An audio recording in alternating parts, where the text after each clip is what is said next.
Soy Ale Soria, un ser humano aprendiendo a disfrutar la vida en armonía.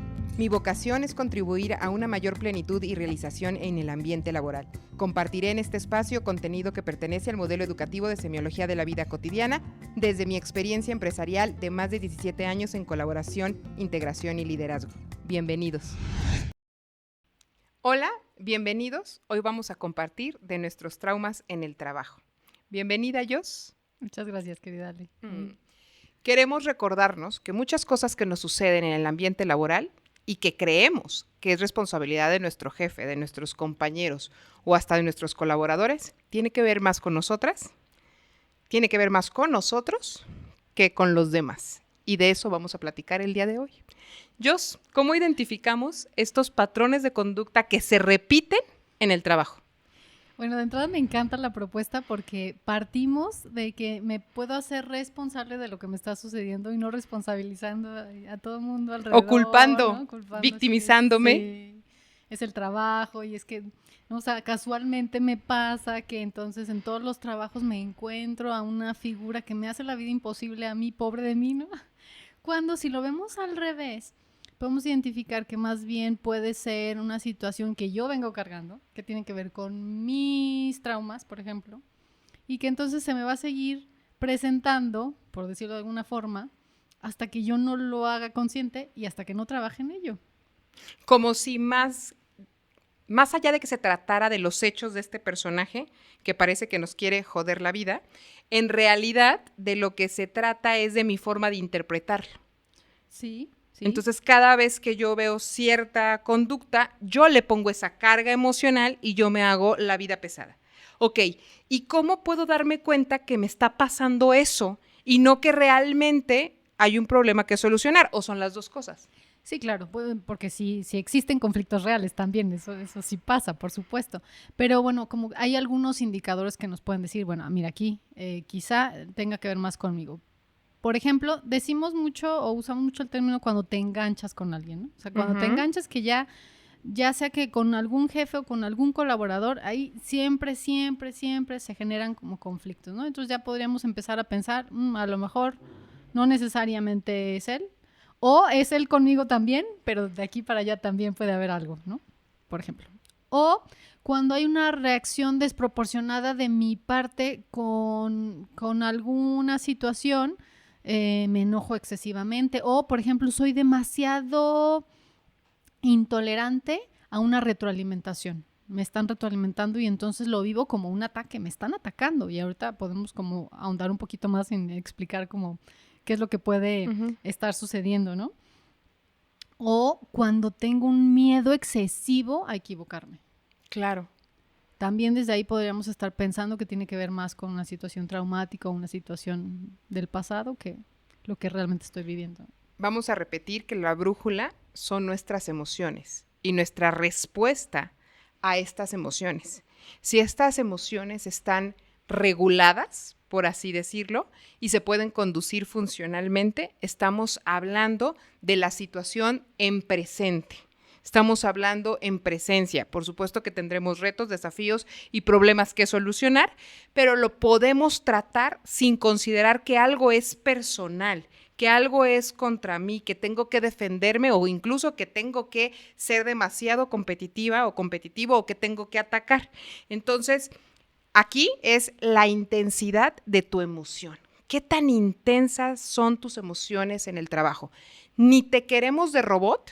Es que yo aquí no siento nada porque yo vengo a trabajar, porque eso es una evasión y eso nos desconecta de nosotros mismos, pero tampoco te queremos sobrereaccionando, porque en ese momento no se trata de lo que está pasando en tu trabajo, se trata de la gestión de tus propios traumas, por así ponerlos el día de hoy. Sí, por supuesto.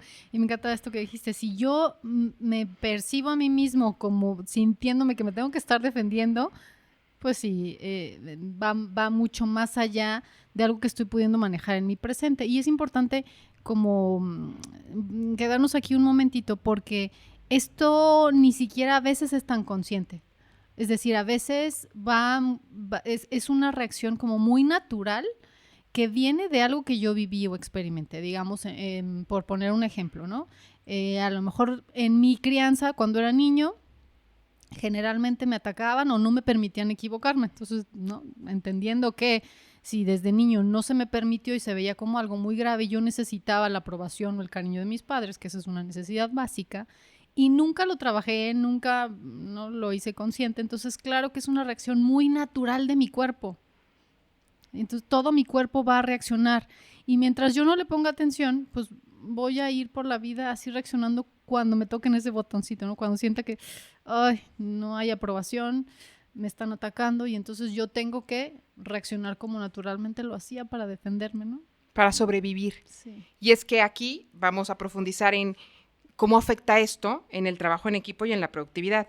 Para empezar, si tú quieres resultados, normalmente requieres de la creatividad y no podemos ser creativos si estamos en modo sobrevivencia. Y desde ahí estamos en modo sobrevivencia, Totalmente. porque aprendimos a ser queridos, entre comillas y subrayado, desde un mecanismo donde me tuve que autoexigir y no equivocarme para tener la aprobación o para no tener el regaño o sencillamente para que me vieran, me quisieran, me dieran un poquito de reconocimiento o para sobrevivir, porque muchas veces esta autoexigencia es una manera de volverte independiente y de volverte funcional cuando no estás recibiendo el apoyo.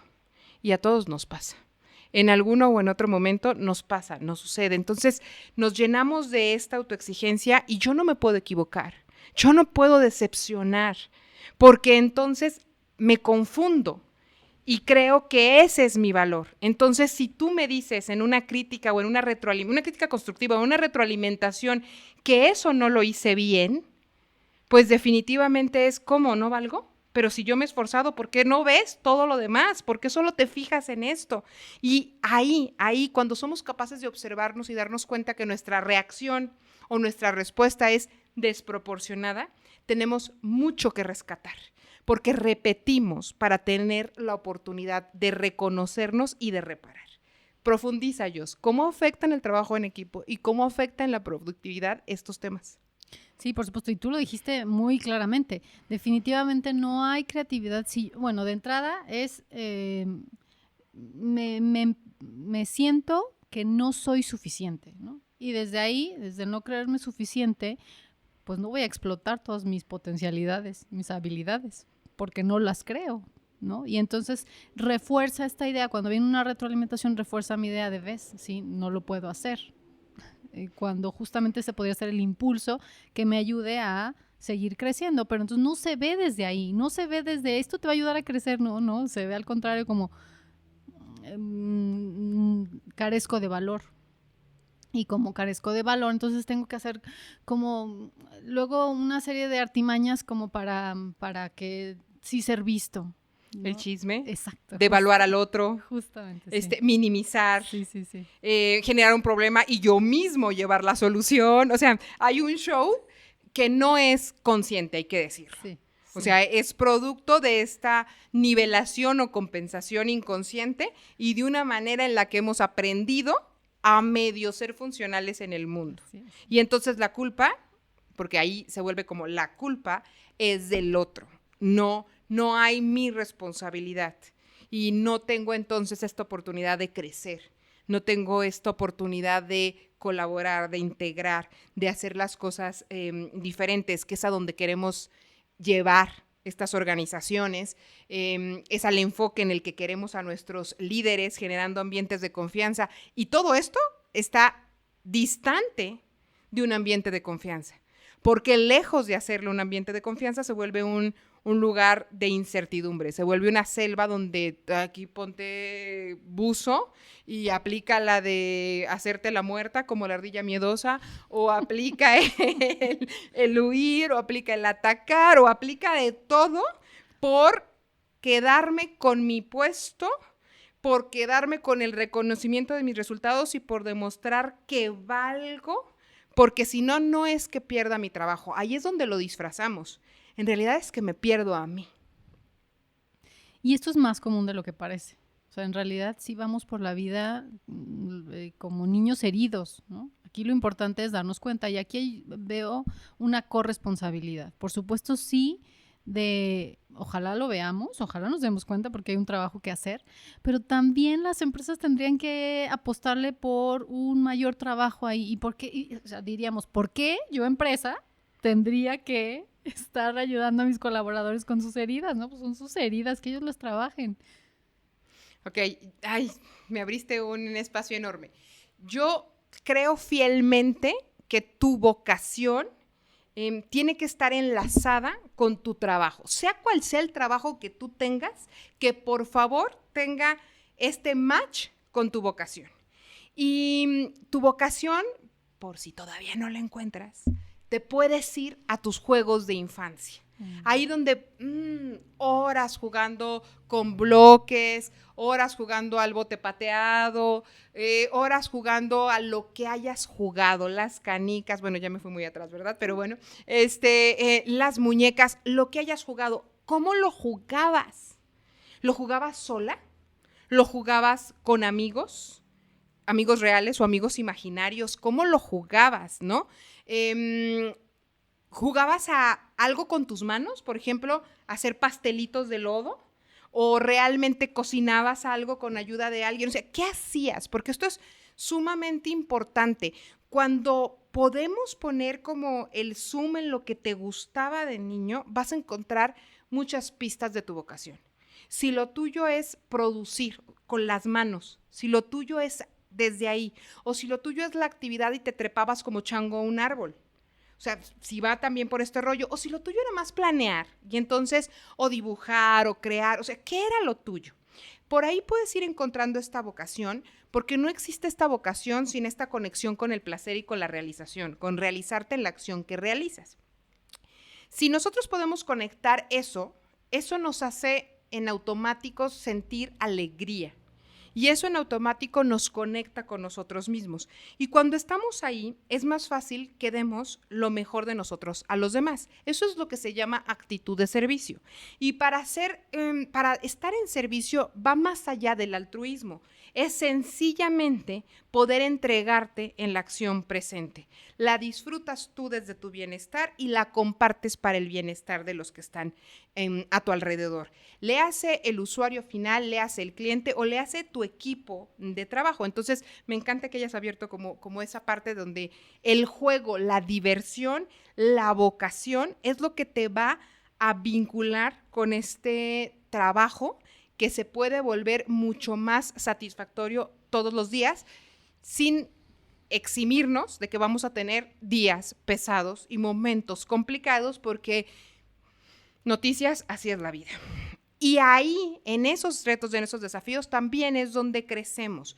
De hecho, ahorita hablábamos de los traumas de nuestra infancia, pero esos traumas de nuestra infancia no lo olvides nunca. Así como tienen estos patrones de conducta que nos hacen la vida un tanto difícil, también es verdad que ahí vas a encontrar tus más grandes talentos. Solo hay que saber dirigirlo, solo hay que saber acompañar. Entonces, eso por un lado que quisiera poner, pero enlazándolo a lo que tú decías, ¿por qué las empresas, por qué las organizaciones, que además están hechas de personas, tendrían que poner atención en el ser humano que inherentemente trae sus traumas? Porque el ser humano que esté libre de trauma, que tire la primera piedra, ¿no? Claro, o sea, realmente no hay forma. Crecemos, es un proceso de crecimiento, de desarrollo de habilidades y de nuestra personalidad, de nuestra capacidad humana a través de esto, ¿no? ¿Cómo lo vivamos? Más amablemente o más frustradamente, cosa de decisión de cada uno, porque siempre podemos buscar herramientas y alternativas. Entonces, ¿por qué las empresas tendrían que poner atención ahí? Una, porque trabajan con seres humanos y no podemos despersonalizar una empresa diciendo, pues, tú te encargas de tu parte emocional y de tu historia de la puerta para allá, porque eso no es cierto. Acabamos de decir, tus talentos que van a estar al servicio de la productividad vienen también de tu historia. Entonces, líderes, empresarios, directivos, es importante la gestión de talento humano, sí desde la parte profesional, pero sobre todo poniendo en primer lugar a cada una de las personas de tu organización. Y vamos profundizando un poquito más.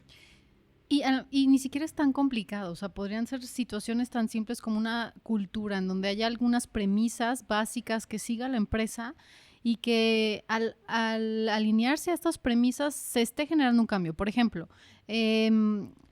permitir el error como un aprendizaje. Si tenemos esta premisa, ya no estaremos como ahí picando la herida, que es una herida que es, como decía, más común de lo que parece, ¿no? Entonces, si existe esta premisa, buscaremos que entonces cada situación se vea como esta oportunidad donde, a ver, ahora cómo lo podemos hacer distinto y cómo podemos sacar el mayor aprendizaje de esta situación. Entonces, sí, no, porque pensaríamos que tendría que cambiar un montón y tendríamos que dedicarle tiempo. Claro que sí habría que dedicarle tiempo a capacitación, claro que sí habría que dedicarle tiempo al ser humano, ¿no? A Tú la lo estructura dijiste, que va a contener al ser humano. por supuesto. Pero sí creo que son premisas que pueden ser muy sencillas, como decir, estamos trabajando con seres humanos, todos somos aquí seres humanos que venimos cargando una historia.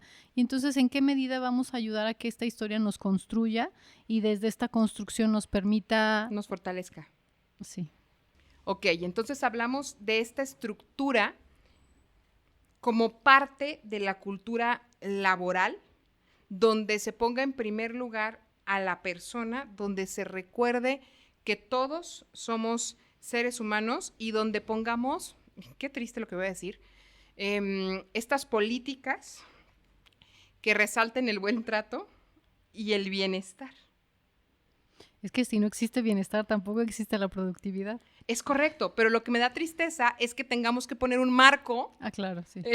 Una estructura, una cultura laboral que diga, hay que tratarnos bien. Sí. Es que existían paradigmas antiguos donde se creía, ¿no? Que sí, el trabajo, tú vienes aquí a trabajar y entonces no nos importa lo demás. Y aquí es más, hasta te decían, ¿no? Tus trabajos déjalos allá afuera y tú aquí vienes y ¿no? Como si además eso se pudiera. Sí, como si se fragmentaras, ¿no? Sí. Y entonces en una cultura laboral que en realidad, lejos de ser productiva, lo único que estaba haciendo era hacer que el ser humano pareciera una máquina, ¿no? Y entonces, desgaste. Por supuesto. Y de ahí el burnout que es real y que ha surgido y que con él un montón de cosas, ansiedad, depresión y muchas cosas más, ¿no? Pero esa es la versión bonita. Tú me estás hablando, o sea, que no es nada bonita ni la ansiedad, ni la depresión, ni el burnout, pero esa es la versión bonita. Cuando se trabajaba en esta revolución industrial, en cargas de trabajo excesivas o horarios que no eran los más saludables, lo primero que te aventabas era la salud. O sea, ahora nos quejamos un poco o un mucho de la presión arterial o de la gastritis o de detalles que vienen cuando no gestionamos nuestro estrés de la mejor manera.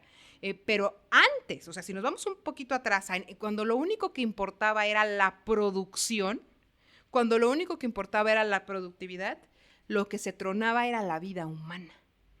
Y no queremos eso. O sea, queremos aprender de esta historia y darnos cuenta que el ser humano es integral y que necesita, incluso para ser más productivo, con una carga de trabajo funcional, con un horario adecuado, necesita retroalimentarse de otras áreas de su vida, de su familia, de sus amistades, de sus hobbies, de sus viajes, sobre todo poner atención en esta salud física, emocional y mental y llevar todo esto que le nutre a la realización a través de la creatividad y a través de resolver los problemas que se presentan en el trabajo, desde unir esta parte de vocación y diversión y servicio, y entonces ahí es donde se da como la magia. Y no estoy hablando de algo utópico, porque a veces cuando lo digo me consideran muy romántica, aunque sí soy romántica, pero es real, o sea, esto es factible, o sea, hay empresas que lo logran, hay puestos que lo logran,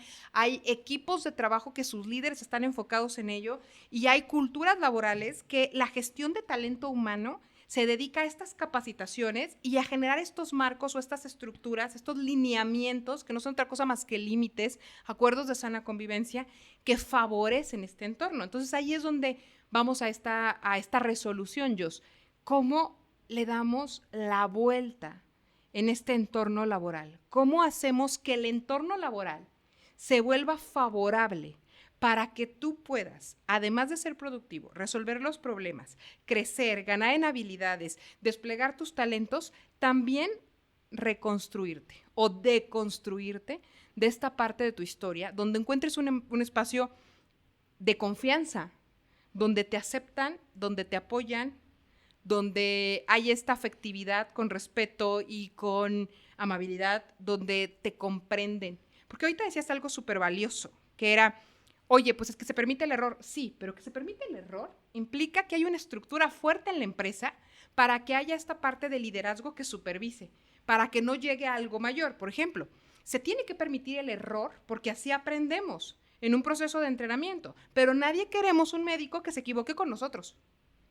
Entonces, eso implica una estructura de respaldo, ¿no? Que esté atrás, que permita que mientras te entrenas o aprendes, se pueda cometer este error sin generar daños o minimizando el riesgo. Entonces, bueno, aviento para allá la pelotita, Jos.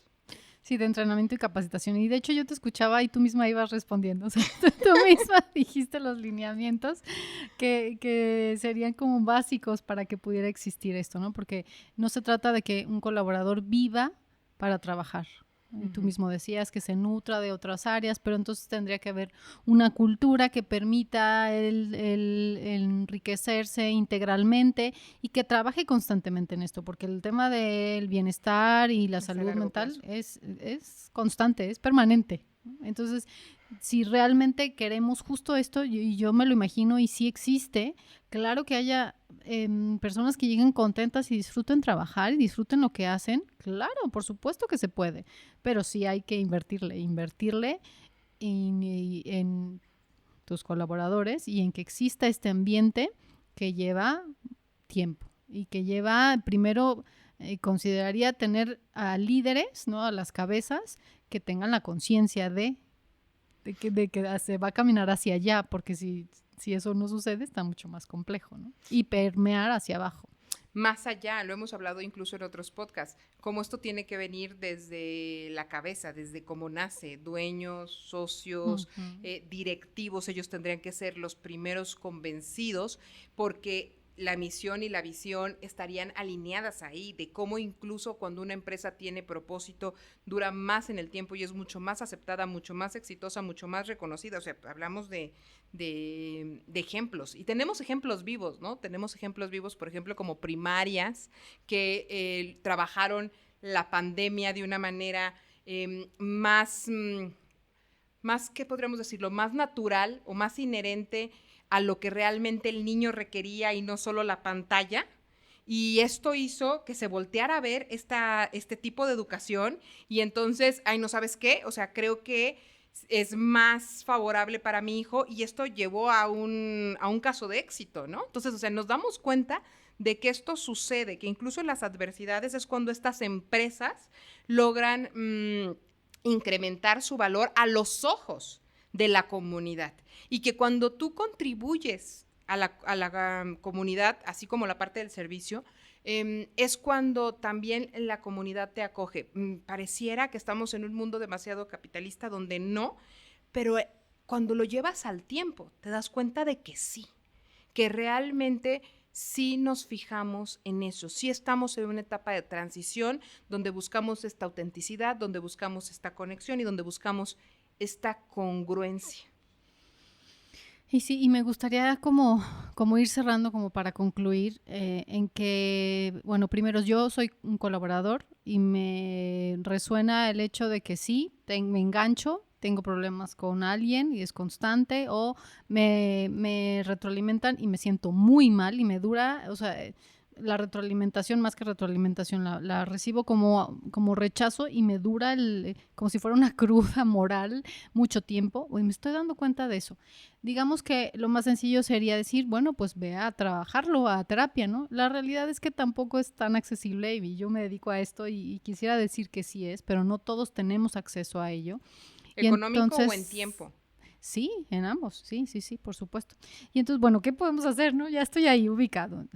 Creo que si existe esta apertura y esta conciencia, y ojalá hubiera muchos más líderes así como tú, sí podría acercarme y pedir ayuda, ¿no? Por decir, a ver, me está sucediendo esto, me estoy sintiendo que con este líder en particular estoy teniendo una situación y quiero buscar una alternativa, ¿no? Porque a veces con otra mirada, con otros ojos, puedo procesarlo de una forma distinta. Es que sí se necesita, a ver, en psicología decimos, se necesita una segunda persona para que yo pueda ir elaborando. No, yo solo con mis pensamientos y dándole vueltas difícilmente puedo llegar a algo. Entonces, si tengo esta posibilidad de que alguien, algún otro, no tiene que ser experto en psicología, ¿no? Pero pueda escucharme y pueda irme acompañando, desde ahí, pues ya se va haciendo una pequeña transformación que tiene un impacto mucho más profundo del que podríamos creer. Pequeños cambios con grandes transformaciones. Mencionas algo súper valioso. Es elemental en la salud física, emocional y mental tener la capacidad para pedir apoyo.